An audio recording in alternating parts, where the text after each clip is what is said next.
স্ত্রীর ভিতরে কি পরিমাণ মিল মহব্বত। উম্মে সালমা রাদিয়াল্লাহু তাআলা আনহাকে যখন বললেন, ও বিবি, তুমি স্বামী ছাড়া থাকবা, তোমার জন্য বড় কষ্ট হবে, এজন্য এই কথাটা আমি কোনোভাবেই মানতে পারি না। আমি আল্লাহর কাছে দোয়া করব, মহান আল্লাহ তাআলা যেন আমার চাইতে আরো শ্রেষ্ঠ পুরুষ তোমার কপালে যেন মিলায়া দেয়। ওদিক দিয়ে আবু সালমা রাদিয়াল্লাহু তাআলা আনহু মদিনাতে পৌঁছে গেল।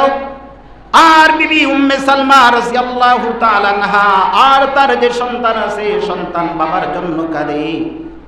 বিবি স্বামীর জন্য প্রতিদিন প্রতি রাত শুধু চোখের পানি ফালায়। এদিক দিয়ে খাবার সবকিছুই বন্ধ করে দিয়েছে। খাবার দাবার যখন বন্ধ করে দিল, এক পর্যায়ে দেখা গেল তারা শুকাইতেছে, তাদের চেহারাগুলা নষ্ট হয়ে যাইতেছে। আবার এলাকার মধ্যে যে মানুষগুলা ছিল, ওই মানুষগুলা বলা বলি করতেছে, এই মেয়েটি তো অনাহারে মারা যাবে, তাকে ছেড়ে দাও। আর প্রতিদিন উম্মে সালমা রাদিয়াল্লাহু তাআলা আনহা কি করে, স্বামী যেই পথে গিয়েছে ওই পথ পর্যন্ত যায় আর চিৎকার করে, ও আবু সালমা, আমাকে ভুল বুঝবা না, আমিও যাইতে চাই কিন্তু আমি যাইতে পারি না, অপরিচিত রাস্তা, কোথায় যাব, কিভাবে যাব, যাওয়ার পারমিশন তো নাই। এইভাবে প্রতিদিন উম্মে সালমা শুধু কাঁদে স্বামীর জন্য। এক পর্যায়ে তারা যখন এরকম ভাবে পারমিশন দিল তাদেরকে যাওয়ার জন্য, আবার উম্মে সালমা আর উম্মে সালমার সন্তান দুইজন মিলেমিশে আস্তে আস্তে করে হাঁটতে হাঁটতে মদিনাতুল মুনাওয়ারার কাছাকাছি চলে গেল। যেই মাত্র মদিনাতুল মুনাওয়ারার কাছে চলে গেল, আবার মদিনার ভিতরে এলান শুনতেছে, একটি ঘোষক, একজন ঘোষক এলান করতেছে, ঘোষণা দিতেছে, কে কোথায় আছো, আবু সালমার জানাজা নামাজে অংশগ্রহণ করো। আবু সালমা মৃত্যুবরণ করেছে।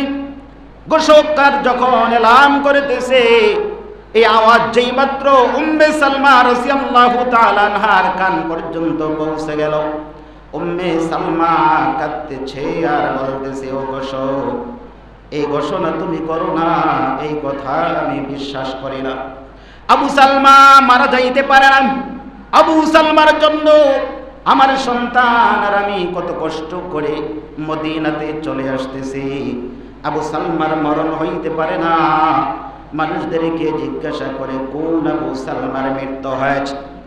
মানুষগুলো জবাব দেয় যে আবু সালমা মক্কা থেকে হিজরত করে মদিনাতে এসেছে, ওই আবু সালমার মরণ হয়েছে, মৃত্যুবরণ করেছে। উম্মে সালমা রাদিয়াল্লাহু তাআলা আনহা এই কথা শোনার পরে তার কষ্টের আর সীমা রইল না। উম্মে সালমা শুধু কাঁদে আর কাঁদে। আবার আস্তে আস্তে যাইতে যাইতে রাসূল পাক সাল্লাল্লাহু আলাইহি ওয়াসাল্লামের কাছে পৌঁছে গেল। আবার লাশটি যখন সামনে আসে, চাদর দিয়া যখন ডেকে রাখছে, লাশের কাছে গিয়া উম্মে সালমা রাদিয়াল্লাহু তাআলা আনহা ডাক দিয়ে বলতেছে, ও আবু সালমা, ও আমার স্বামী, শোনো, আমি আর আমার সন্তান তোমার মাথার কাছে চলে এসেছি, অভিমান করো না, তাড়াতাড়ি করে চোখ খোলো। চোখ খুলে দেখো তোমার বিবি আর তোমার সন্তান তোমার কাছে চলে এসেছে। ও স্বামী, আর অভিমান করো না, অভিমান করো না। ইচ্ছা করে আমরা দেরি করি নাই, যতটুকু সম্ভব হয়েছে গো স্বামী, তাড়াতাড়ি করে তোমার মহব্বতে, নবীর মহব্বতে মদিনাতে চলে এসেছি। ও স্বামী, উঠো, অভিমান করো না, চক্ষু খুলে দেখো আমরা দুইজন একসাথেই এখানেই আছি। আবার মানুষগুলো বলতেছিল, আবু সালমা তো মৃত্যুবরণ করেছে, যতই চিল্লাচিল্লি করো না কেন তোমার স্বামী আর জবাব দিবে না।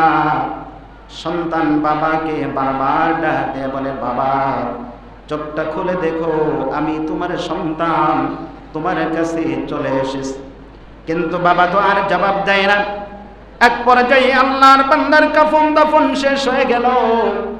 আবার তাকে দাফন করার পরে আল্লাহর বান্দি উম্মে সালমা রাদিয়াল্লাহু তাআলা আনহার ইদ্দত পালন শেষ হয়ে গেল। ইদ্দত যখন শেষ হয়ে গেছে, দ্বীনের নবী মুহাম্মদুর রাসূলুল্লাহ সাল্লাল্লাহু আলাইহি ওয়াসাল্লাম তিনি নিজে উম্মে সালমার বাড়িতে পৌঁছে গেলেন। যাওয়ার পরে বলতেছে, উম্মে সালমা শোনো, আমি নবী তোমার কাছে একটি প্রস্তাব এনেছি, তুমি কি তা গ্রহণ করবা কিনা? বলে, ও নবী বলেন কি প্রস্তাব?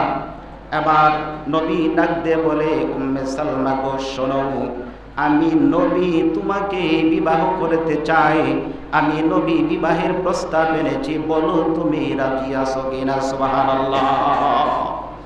রাসূল নিজে উম্মে সালমার কাছে বিবাহের প্রস্তাব নিয়ে গেছে।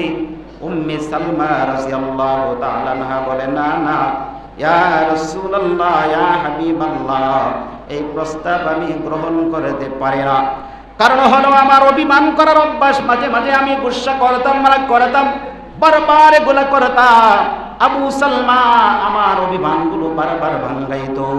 কিন্তু আপনি যেহেতু দ্বীনের নবী, আপনার সাথে যদি অভিমান যদি করে আপনার মনের মধ্যে কোনো না কোনোভাবে আমি যদি কষ্ট যদি দেয়, তাহলে আমার দুনিয়াও ধ্বংস হয়ে যাবে, আখিরাতও ধ্বংস হয়ে যাবে গো নবী। এ কারণে আমি আপনার প্রস্তাবটা আমি রাখতে পারি না। নবী আমার ডাক দিয়ে বলে, উম্মে সালমা শোনো, যত অভিমান করতে পারো সব করো, অসুবিধা নাই, সমস্ত অভিমান আমি মানতে পারি। আর কি তোমার অভিযোগ আছে বলো? উম্মে সালমা বলে, আমার যে সন্তান আছে এই সন্তানের দায়িত্বটা কে নিবে? কে হয়তো সন্তানের দায়িত্ব নিতে চায় না।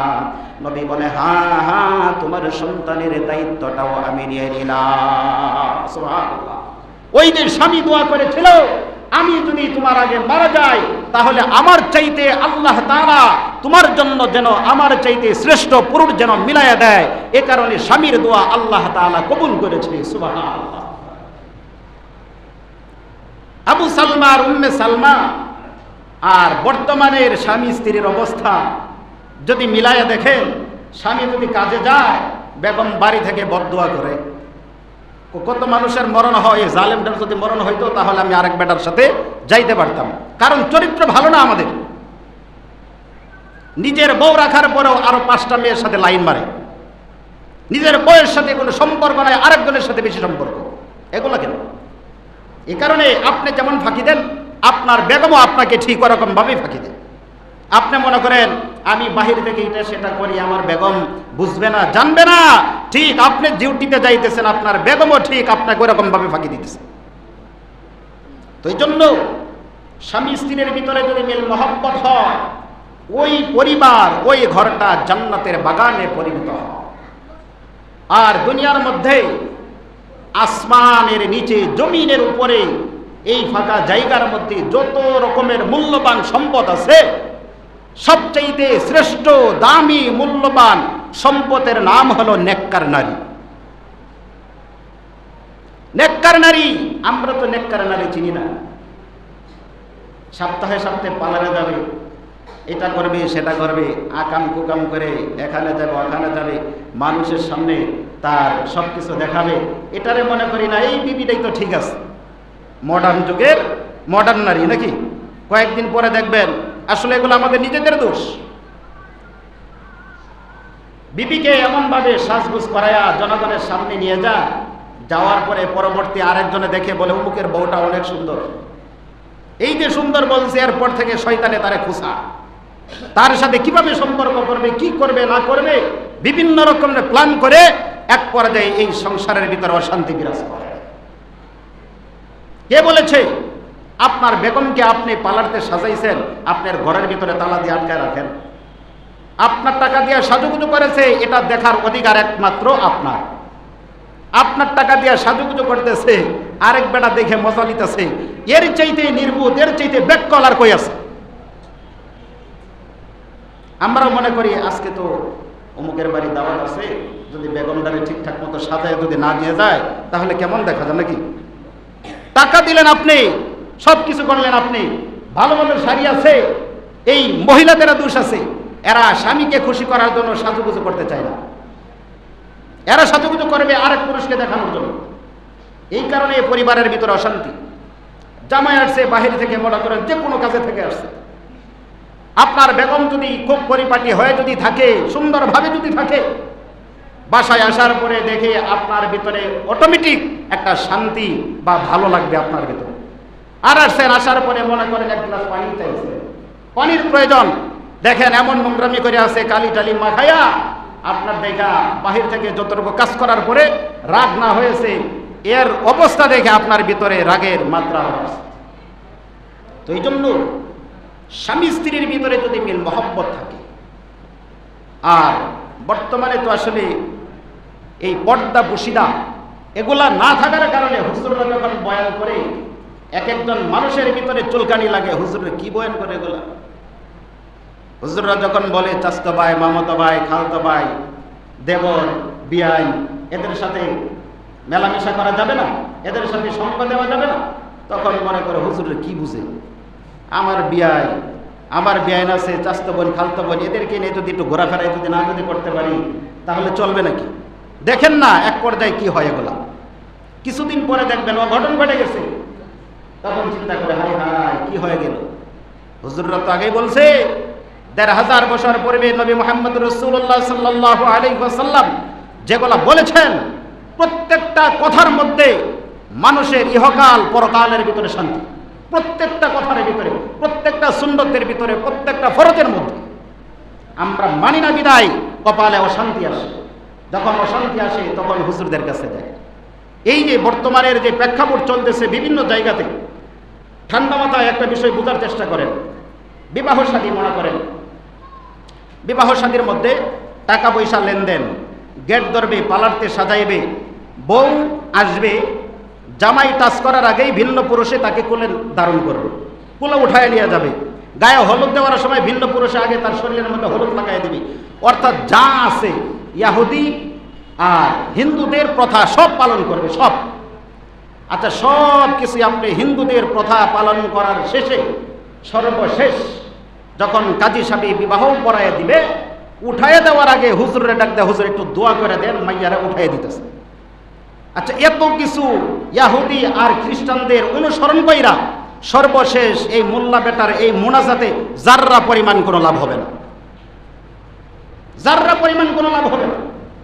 সুন্নত তরিকায় পড়ান, কাজে লাগবে, দোয়া করার দরকার নাই, সুন্নত তরিকায় যদি হইতো সব কাজে লাগবে। তো এই জন্য প্রত্যেকটা ইবাদত শুরু থেকে শেষ পর্যন্ত ইসলাম কি বলেছে সেভাবে আমরা যদি করতে পারি আল্লাহর কাছে পছন্দনীয় হবে। আবু সালমা আর উম্মে সালমার ভিতরে যেমন মিল মহব্বত ছিল, আমাদের প্রত্যেকটা পরিবারের ভিতরে এমন যদি মিল মহব্বত হয়, দেখবেন প্রত্যেকটা পরিবার সুন্দর হয়ে যাবে, ঝগড়া ফাসাদ হিংসা কিনা কোনো কিছুই থাকবে না, প্রত্যেকটা পরিবার থেকে জান্নাতের ঘ্রাণ আসবে। এই সমস্ত মিল মহব্বত নাই বিদায় প্রত্যেকটা পরিবারের ভিতরে শুধু অশান্তি আর অশান্তি। আল্লাহ তাআলা আমাদের প্রত্যেকের দাম্পত্য জীবন যেন সুন্দর করার তৌফিক দান করে, মিলেমিশে থাকার জন্য তৌফিক আল্লাহ তাআলা আমাদের সবাইকে দান করুন।